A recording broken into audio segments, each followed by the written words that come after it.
On today's episode of The Happy House, learn how to make homework easier. We'll talk about study tips for all kinds of kids. Then, we're upcycling. We're taking old frames and making them new again with just a little paint. But they're not going to be frames anymore. Finally, learn about a new form of exercise for kids and adults. You will not want to miss today's episode of The Happy House. Coming up next.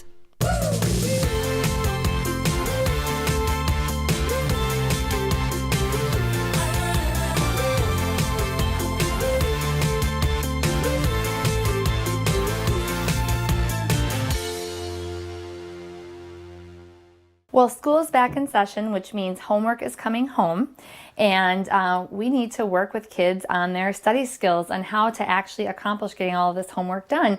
So I'm here today with Karen Emerson, who is a reading specialist and has her master's in experiential education and has been teaching for over 20 years. And she is going to share some of her insight and knowledge on the best ways to help kids study. Thanks for coming, Karen. You're welcome. So first of all, let's talk about setting kids up for studying. We're going to talk a little bit about preparing them, and then I want to talk about the physical spaces that they study as well. I know that when I'm at home with the kids and they come home after school, it's my first instinct to say, let's just get your homework done. Like, let's get this out of the way. And because I want to check it off my list, but they're often not ready. So talk to me about the best way to approach homework with kids.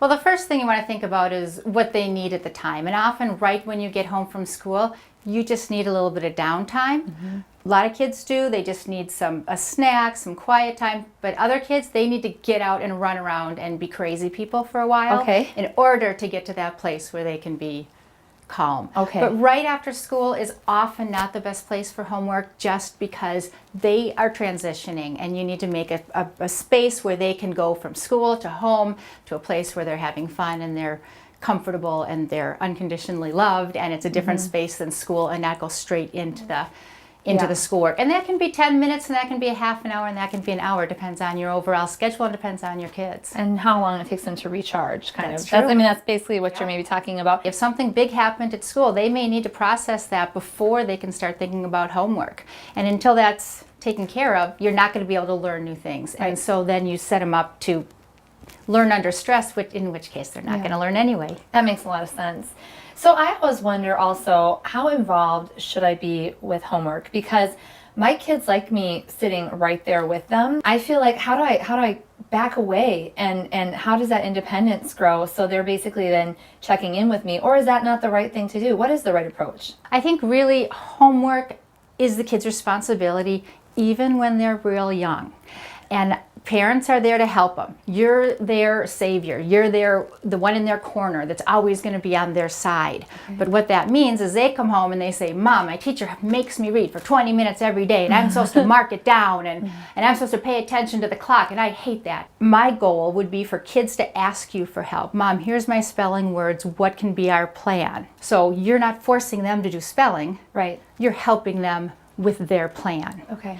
And ideally, reward that, and I don't want to say reward them like, trinkets and treats. No, I understand. But praise them for as much independence as they can muster. Because if you can say, all right, 5 minutes, I want you to, do this, or, however you're going to work on these words, come back and I'll test you. Okay. That's awesome. Yes. And as much independence as they can get. And now some kids don't want any part of their parents when they're doing homework. Right. And their parents are more like, no, I need in because they're messing it up. We want to avoid. But that's where you have to say, you know what?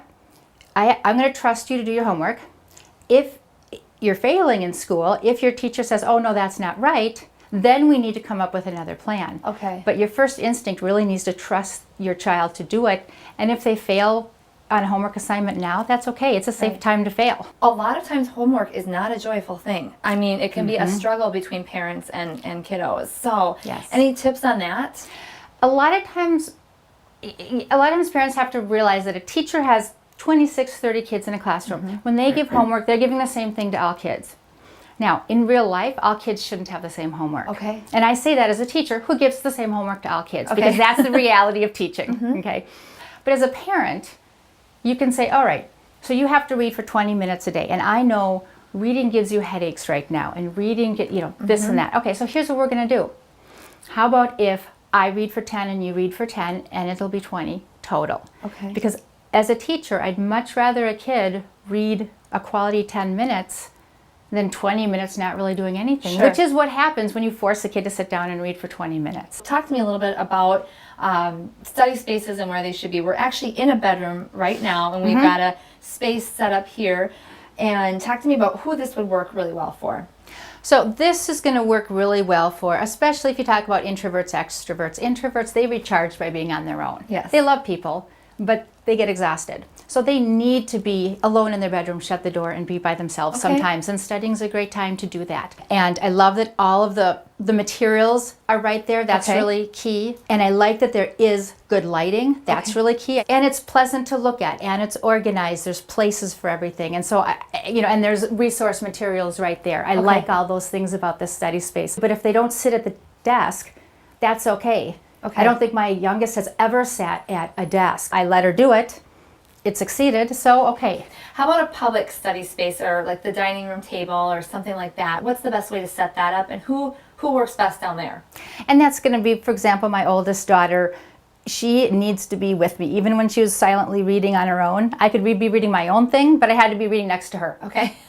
We were doing totally different things, but as long as she's physically next to me, she just always needs to be around people. Okay. And for her, she will always study in a public spot. She'll study at the kitchen table. She'll study in the wherever everyone else is. Okay. And she'll go through her cards. She'll ask for help sometimes, but usually she's on her own, but she has to be in that public spot. Okay. And a lot of times it's about how distractible you are. Sure. The ADD and ADHD are thrown around quite a lot these days. Yes. But there's different ways to handle things like that. Some kids need more stimulation in order to focus. Okay. Which is why you take ADHD kids who just struggled through school, which my oldest brother is, but he's now a firefighter and he's an emergency room nurse, and that's exactly where he belongs, because in an emergency, that's exactly who you want there. Sure. Someone with that laser focus when everything is going crazy, where other people are panicking. And so some kids are going to actually study better when there's that commotion around them. Okay. And I think the hard part for us parents is they're our kids. They should have the same preferences we do. Sure. And I think as adults, we think that too. Yes. If I needed quiet to read, everybody needs a quiet to read. Okay. And so we kind of overgeneralize that, and Yes. we forget to realize, okay, I actually see that she's getting her homework done. Then I guess that's working for her. Okay. And to let that go. Karen, thank you so much for being with us today. This is very helpful, and I hope to see you again on our show, because you have so much knowledge and so much great information. So Great. thank you. Thank you. To see this full interview and learn more about the things Karen and I discussed, log on to our website. We'll be right back.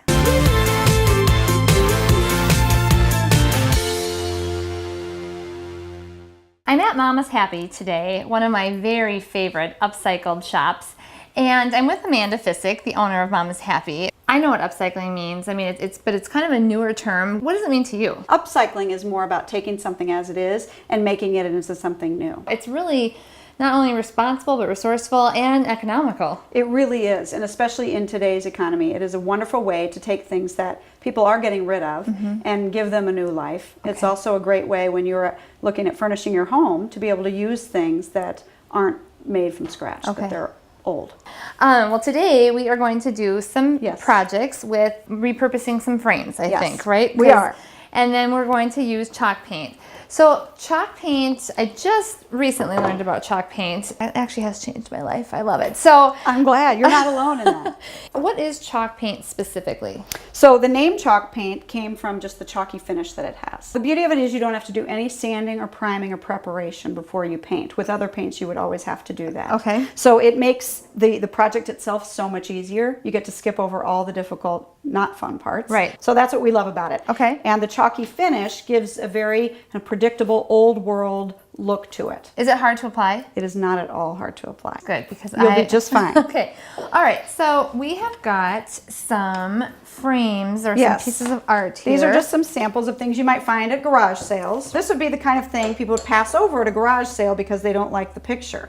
Whereas we immediately jump to the frame. Okay. So I'm actually going to have you give it a try so you can see just how easy it is. Okay. And I picked a super fun color, Florence, which has been a hot color I this love summer. that color. Many times people want to add a pop of color in their home, but they don't want to do it on something large. Okay. And the paint is a little bit hard to find. Are there other brands of chalk paints? Well, since coming to the States, there have been some knockoffs. What I love about hers is that because it's been around for 25 years, the durability has been tried and tested. Okay. So I like to stick with a product that has history to it. I love this color, and it really is easy to apply. It is, and what I love about this too, see here where the paint you didn't actually get it in all those nooks and crannies? I like that because the gold is peeping through. It gives it sort of a patina or It something does. like that. Okay. The beauty of this is that we can just use baby wipes to wipe it up or a damp paper towel. It's a water-based paint. Wow. And so I rarely put on paint clothes. I rarely cover the surface that I'm using on. It's that easy. That is awesome. It is amazing. So once I paint this, and then what's my next step? Okay, so once the paint dries, and it does dry very quickly, I won't make you wait for that today, but so here is an example of a frame I painted earlier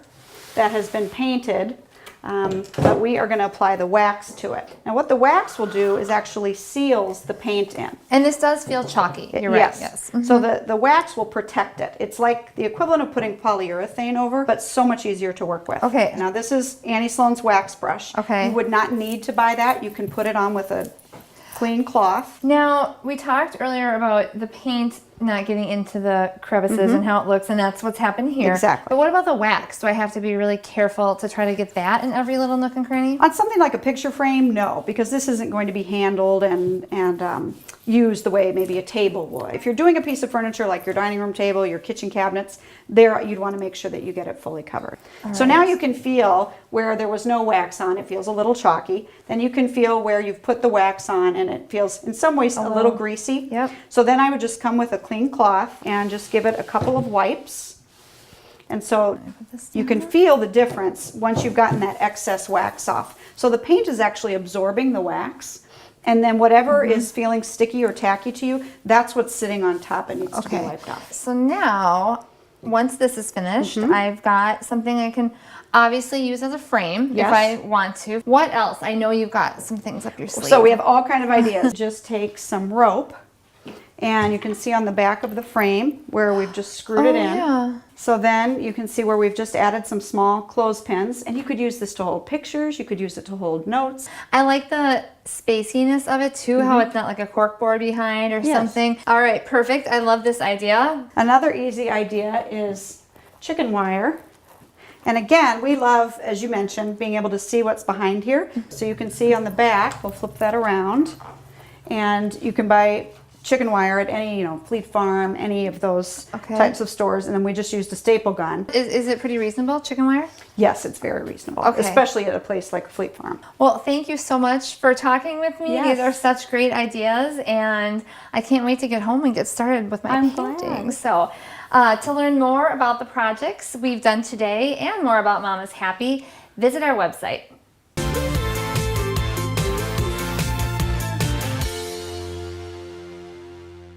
I was walking by the lake the other day and saw a group of kids doing something I really had never even seen before. It basically looked like tightrope walking to me, and I just had to figure out exactly what was going on and learn more about it. So I did a little research and am here with an expert on what is called, I now know, slacklining. So Emilio Torres from Slackers is with me today, and we are going to learn all about slacklining. Tell me about it. How did it start? Slackline actually developed over 30 years ago in Yosemite National Park in California, where mountain climbers at night, when they couldn't climb, would take their climbing webbing, rig it between trees, and start slacklining. And what we've done is we've just developed a 2-inch version of that can be used in the backyard. Everybody can slackline. Okay. Just rig it up between a couple trees and you're good to go. Everybody can slackline? That's right, everybody can do it. Okay. Is it hard? I mean, and is it dangerous, actually? It's actually not dangerous at all because the product itself isn't moving. Okay. You're the one moving on the product. Bicycles and skateboards, all those types of recreational activities, the equipment is moving with you. But a slackline is stable. It doesn't actually go anywhere. Interesting. So if you're going to start to fall off the line, just step off. Wow. It's not dangerous. Who does slackline? Who picks it up, or is it good for any other kind of sports? It's a great cross trainer. So Olympians like Lindsey Vonn and Bodie Miller, world-class skiers use slacklining for cross-training. A lot of soccer teams use slacklining now for cross-training, and now even places like the University of Colorado football team, their freshman class coming in, the football players are all cross-training with slacklining. Wow. Well, so you say it's a great cross trainer. What are the benefits of slacklining? It's got amazing core strength capability, so you can really build up your core. For little kids, it's great for focus. It teaches them how to focus on what they're doing. My son, when he started slacklining at about the age 10, he was bouncing around. He could never gain focus on anything. But then as soon as he started slacklining, it taught him how to focus on what he was doing. That is really great. That's so great. I mean, what does it cost even to get started with slacklining? Actually, slacklining is pretty affordable. It's about $80 retail. Okay. And you can pick it up at a lot of local retailers. But it's a great backyard adventure. You can set a few up in your backyard and have an entire obstacle course set up, and all of the neighborhood will end up in your backyard. Okay. And how high off the ground is it? Typically knee height. Okay. If the smallest child that's using the line, set it up at their knee height and you're good to go. All right. Oh my gosh. Well, I am excited to learn more about it. I Great. hear you brought some slackliners with We you do. today. We have a couple set up outside. I might even try it myself. We would love for you to get up on the Okay. line. All right. Well, let's go check it out. Great.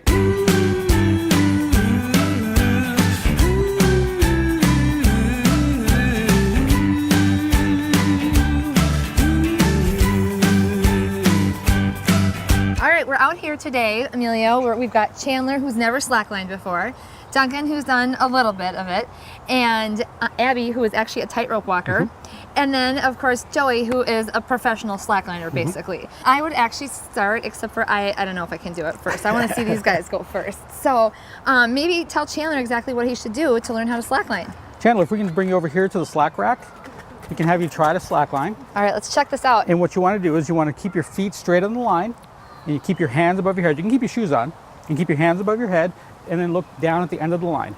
And just stand on it and just try to take a couple steps. Okay. And if you want to come over, you can try it as well.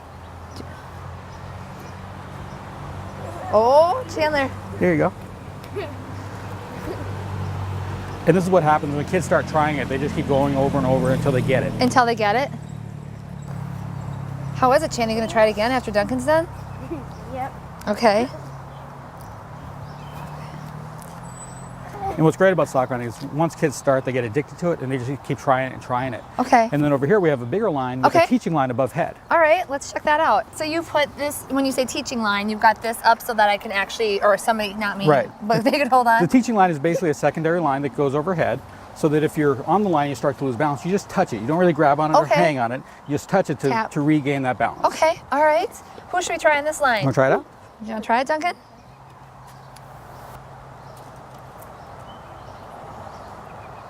Wow. That's awesome. Chandler, what do you think? Do you want to give this one a try after Duncan's done? And then I think we should see Abby. And then I wonder if, does Joey know any tricks for the slack line? He can do a couple tricks on the big line. Okay, all right, that'll be fun to see too. All right, hop up there, Chandler, let's see. Is it a little too tall? Why don't Here. you grab onto my shoulder and go ahead and step up there. There you go. That is really hard. There you go. Okay. Now, we're between two trees here. Do you need two trees? And what if you don't have two trees? Two solid objects. Okay, Trees, fence posts, deck posting, playground equipment, anything Okay. solid that's in the ground that you can hook up to is the best option. Okay. If you have nothing, then there is ways to dig holes and stuff. You can find that on our website. okay, perfect. Good to know. Oh, look at that. It's coming together. All right, let's see what Abby can do. Hop off. Abby's an old pro since she's been Yeah. tightrope walking for a while.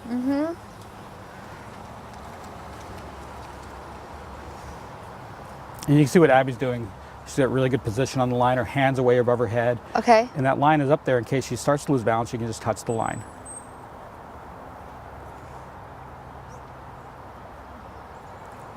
Nice. It looks fun. It's a lot of fun. So Is I it? think you should try it. Really? Yeah. Do you think I'm ready for this? I Really? think so. Okay. All right. Oh, And again, if you want to just use my shoulder. okay. Well, this is going to be.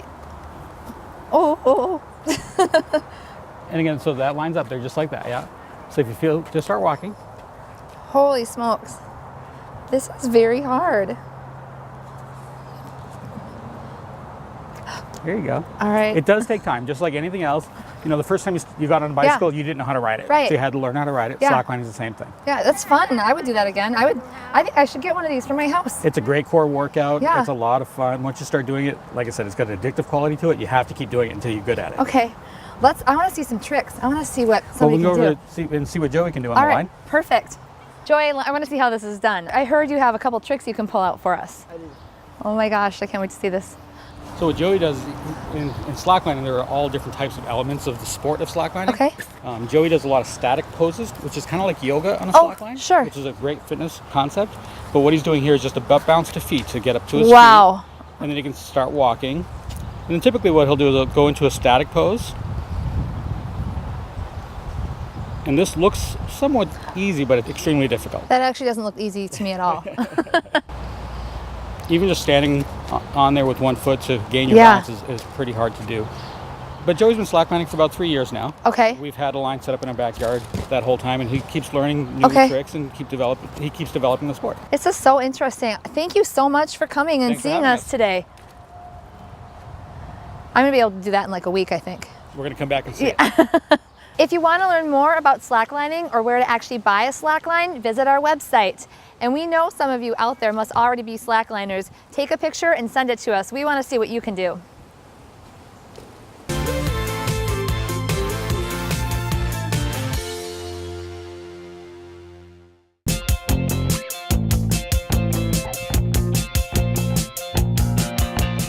I'm at Creative Kids Stuff with today's toy pick.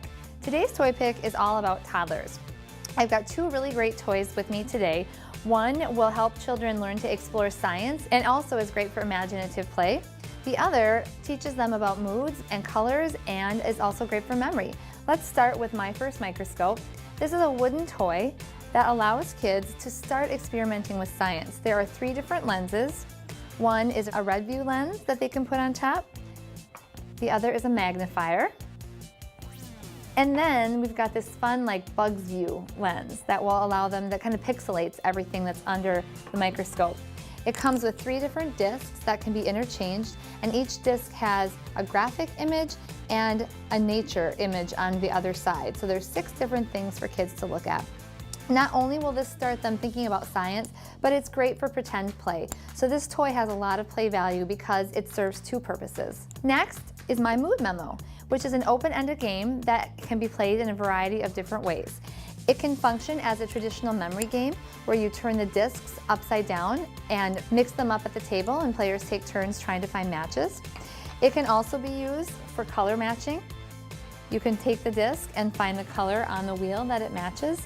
But most importantly, my Mood Memo is actually a way for toddlers to learn how to express feelings that they might not traditionally know the word for. So a lot of times they know that they're mad or sad or happy, but we've got things on here like surprised, amazed, ashamed, and so they begin to learn more about the scope of their emotions. For more information on today's toy picks and to register to win today's toy picks, visit our website.